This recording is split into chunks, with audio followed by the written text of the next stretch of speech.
ಶ್ರೀರಾಮ ಮಂದಿರದ ಕಾಣಿಕೆ ಹಣ ಹಗರಣಕ್ಕೆ ಮತ್ತೊಂದು ಟ್ವಿಸ್ಟ್ ಸಿಕ್ಕಿದೆ. ಇಷ್ಟು ದಿನಗಳಿಂದ ನಡೀತಾ ಇರುವಂತ ಎಸ್ಐಟಿ ತನಿಖೆ ಮತ್ತೊಂದು ತಿರುವು ಪಡೆದುಕೊಂಡಿದೆ. ಎಸ್ಐಟಿ ಸೂಚನೆಯಂತೆ ಅಯೋಧ್ಯೆಯ ರಾಮ ಜನ್ಮಭೂಮಿ ಪೊಲೀಸ್ ಠಾಣೆಯಲ್ಲಿ ಕೊನೆಗೂ ಎಫ್ಐಆರ್ ದಾಖಲಿಸಲಾಗಿದೆ.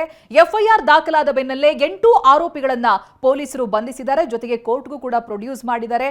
8 ಆರೋಪಿಗಳಿಗೂ ಕೂಡ 3 ದಿನದ ನ್ಯಾಯಾಂಗ ಬಂಧನವನ್ನ ಕೋರ್ಟ್ ವಿಧಿಸಿದೆ. ರಾಮ ಜನ್ಮಭೂಮಿ ಟ್ರಸ್ಟ್ನ ಪ್ರಧಾನ ಕಾರ್ಯದರ್ಶಿ ಚಂಪತ್ ರಾಯ್ ಆಪ್ತ ಟಿನ್ನು ಯಾದವ್ ಹಾಗೆ ಕ್ಯಾಶಿಯರ್ಗಳು ಸೇರಿ 8 ಜನರನ್ನ ಪೊಲೀಸರು ವಿಚಾರಣೆಯನ್ನ ಕೂಡ ನಡೆಸ್ತಾ ಇದ್ದಾರೆ. ಇನ್ನು ಪೊಲೀಸರು ದಾಖಲಿಸಿರುವಂತಹ ಎಫ್ಐಆರ್ನಲ್ಲಿ ಏನಿದೆ ಅನ್ನೋದನ್ನ ಕೂಡ ಡೀಟೇಲ್ ಆಗಿ ನೋಡ್ತಾ ಹೋಗೋಣ. ಶ್ರೀರಾಮ ಜನ್ಮಭೂಮಿ ತೀರ್ಥಕ್ಷೇತ್ರ ಟ್ರಸ್ಟ್ನ ಸದಸ್ಯರಾದ ಶ್ರೀ ಕೃಷ್ಣ ಮೋಹನ್ ಅವರು ಪೊಲೀಸ್ ಠಾಣೆಗೆ ಆಗಮಿಸಿ ಒಂದು ಲಿಖಿತ ದೂರನ್ನ ಸಲ್ಲಿಸಿದ್ದಾರೆ.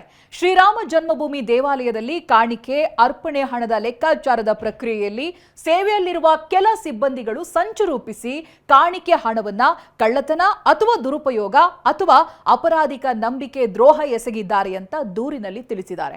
ಈ ದೂರಿನ ಆಧಾರದ ಮೇಲೆ ಪ್ರಭಾರಿ ನಿರೀಕ್ಷಕರ ಆದೇಶದಂತೆ ಪ್ರಕರಣ ಸಂಖ್ಯೆ 90/2026 ಭಾರತೀಯ ನ್ಯಾಯ ಸಂಹಿತೆ 305, 306, 316 ಕ್ಲಾಸ್ 5, 317 ಕ್ಲಾಸ್ 4, 317 ಕ್ಲಾಸ್ 5, 61, 3 ಕ್ಲಾಸ್ 5 ಮತ್ತೆ ಭ್ರಷ್ಟಾಚಾರ ಕಾಯ್ದೆಯ 13 ಕ್ಲಾಸ್ 1 ಕ್ಲಾಸ್ ಎ ಅಡಿಯಲ್ಲಿ ಪ್ರಕರಣ ದಾಖಲಿಸಲಾಗಿದೆ.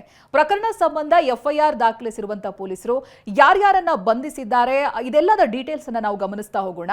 ಅವಿನಾಶ್ ಶುಕ್ಲಾ ಶ್ರೀರಾಮ ಮಂದಿರದ ಪರಿಚಾರಕನಾಗಿ ಕೆಲಸ ಮಾಡ್ತಾ ಇದ್ದಂತ ವ್ಯಕ್ತಿ ಹಣ ಕಳ್ಳತನ ಪ್ರಕರಣದಲ್ಲಿ ಭಾಗಿಯಾಗಿರುವಂತಹ ಆರೋಪ ಕೇಳಿಬಂದಿದೆ. ಅವಿನಾಶ್ ಬ್ಯಾಂಕ್ ಖಾತೆಯನ್ನ ಜಾಲಾಡಿರುವಂತಹ ಎಸ್ಐಟಿಗೆ 5 ಲಕ್ಷ ರೂಪಾಯಿ ಕೂಡ ಸಿಕ್ಕಿದೆ. ರಾಮಶಂಕರ್ ಮಿಶ್ರಾ ಮಗ ಅನುಕಲ್ಪ್ ಮಿಶ್ರಾ ವಿರುದ್ಧ ದೇಣಿಗೆ ಎಣಿಕೆ ಹಗರಣದಲ್ಲಿ ಭಾಗಿಯಾಗಿರುವಂತಹ ಆರೋಪ ಕೇಳಿಬಂದಿದೆ. ಅಲ್ಲದೆ ರಾಮಮಂದಿರ ಟ್ರಸ್ಟಿ ಅನಿಲ್ ಮಿಶ್ರಾ ಕೂಡ ಹೌದು. ಇನ್ನು ಲವಕುಶ್ ಮಿಶ್ರಾ ರಮಾಶಂಕರ್ ಮಿಶ್ರಾನ ಅಳಿಯ ಆಗ್ತಾರೆ. ದೇಣಿಗೆ ಹಣದ ಕಳ್ಳ ಸಾಗಣೆಯ ಜವಾಬ್ದಾರಿಯನ್ನ ಹೊತ್ತಿದ್ದಂತ ವ್ಯಕ್ತಿ.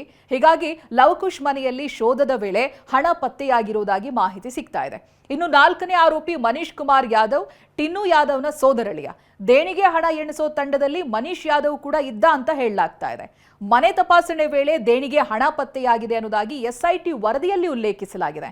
ಕರುಣೇಶ್ ಪಾಂಡೆ ವಿರುದ್ಧವೂ ಕೂಡ ದೇಣಿಗೆ ರಸೀದಿಯನ್ನ ತಿರುಚ್ತಾ ಇದ್ದಂತ ಆರೋಪವನ್ನ ಹೊರಿಸಲಾಗಿದೆ. ರಮಾಶಂಕರ್ ಮಿಶ್ರಾ ಅಲಿಯಾಸ್ ರವಿ ಮಿಶ್ರಾ ದೇಣಿಗೆ ಎಣಿಕೆ ಮಾಡುವಂತ ತಂಡದಲ್ಲಿದ್ದಂತ ವ್ಯಕ್ತಿ.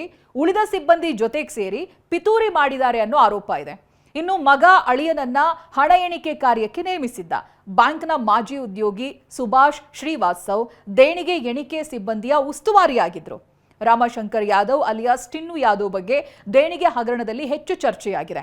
ರಾಮಮಂದಿರ ಟ್ರಸ್ಟ್ ಪ್ರಧಾನ ಕಾರ್ಯದರ್ಶಿ ಚಂಪತ್ ರಾಯ್ ಆಪ್ತ ಮಾಜಿ ಕಾರು ಚಾಲಕ ಟಿನ್ನುಗೆ ಮಂದಿರದ ದೇಣಿಗೆ ಉಸ್ತುವಾರಿಯನ್ನ ವಹಿಸಿಕೊಂಡಿರುವಂತ ಕರಸೇವಕಪುರದ ವಿಎಚ್ಪಿ ಜೊತೆಗೆ ನಂಟಿತ್ತು ಅಂತ ಹೇಳಲಾಗ್ತಾ ಇದೆ.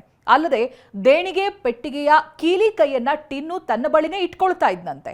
ಅತ್ತ ತಮ್ಮ ಆಪ್ತ ಟಿನ್ನು ಯಾದವ್ ಬಂಧನ ಆಗ್ತಾ ಇದ್ದಂತೆ ರಾಮಮಂದಿರ ಟ್ರಸ್ಟ್ನ ಪ್ರಧಾನ ಕಾರ್ಯದರ್ಶಿ ಹುದ್ದೆಗೆ ಚಂಪತ್ ರಾಯ್ ರಾಜೀನಾಮೆಯನ್ನ ಕೊಟ್ಟಿದ್ದಾರೆ. ನಿನ್ನೆ ಚಂಪತ್ ಆಪ್ತ ಟಿನ್ನು ಯಾದವ್ನನ್ನ ಪೊಲೀಸರು ಬಂಧಿಸಿದ್ದಾರೆ. ಅಲ್ಲದೆ ದೇಣಿಗೆ ಕಳವು ಪ್ರಕರಣದಲ್ಲಿ ಚಂಪತ್ ರಾಯ್ ಹೆಸರು ಕೂಡ ಬಲವಾಗಿ ಕೇಳಿಬರ್ತಾ ಇದೆ.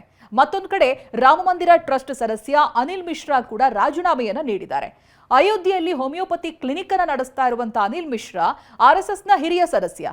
ಇತ್ತೀಚೆಗಷ್ಟೇ ಅನಿಲ್ ಮಿಶ್ರಾರನ್ನ ಎಸ್ಐಟಿ ವಿಚಾರಣೆ ನಡೆಸಿತ್ತು. ರಾಜೀನಾಮೆ ಬಗ್ಗೆ ನಿರಾಕರಿಸಿದ ಟ್ರಸ್ಟ್ ಸದಸ್ಯ ಗೋಪಾಲ್ ರಾವ್ ಯಾರೂ ರಾಜೀನಾಮೆ ನೀಡಲ್ಲ, ಏನಾಗಿದೆಯೋ ದೇವರಿಗೆ ಗೊತ್ತು ಅಂತ ಹೇಳಿದ್ದಾರೆ. ರಾಮಮಂದಿರ ದೇಣಿಗೆ ಪ್ರಕರಣದ ಬಗ್ಗೆ ಮಾತನಾಡಿದ ಯುಪಿ ಸಿಎಂ ಯೋಗಿ ಆದಿತ್ಯನಾಥ್ ರಾಮ ಭಕ್ತರನ್ನ ಪರೀಕ್ಷೆ ಮಾಡಬೇಡಿ, ನಂಬಿಕೆ ಜೊತೆ ಆಟ ಆಡಬೇಡಿ ಅಂತ ಗುಡುಗಿದ್ದಾರೆ. ನಿನ್ನೆ ಅಯೋಧ್ಯೆಗೆ ದೆಹಲಿ ಮಾಜಿ ಸಿಎಂ ಅರವಿಂದ್ ಕೇಜ್ರಿವಾಲ್ ಕೂಡ ಭೇಟಿ ಕೊಟ್ಟಿದ್ದಾರೆ.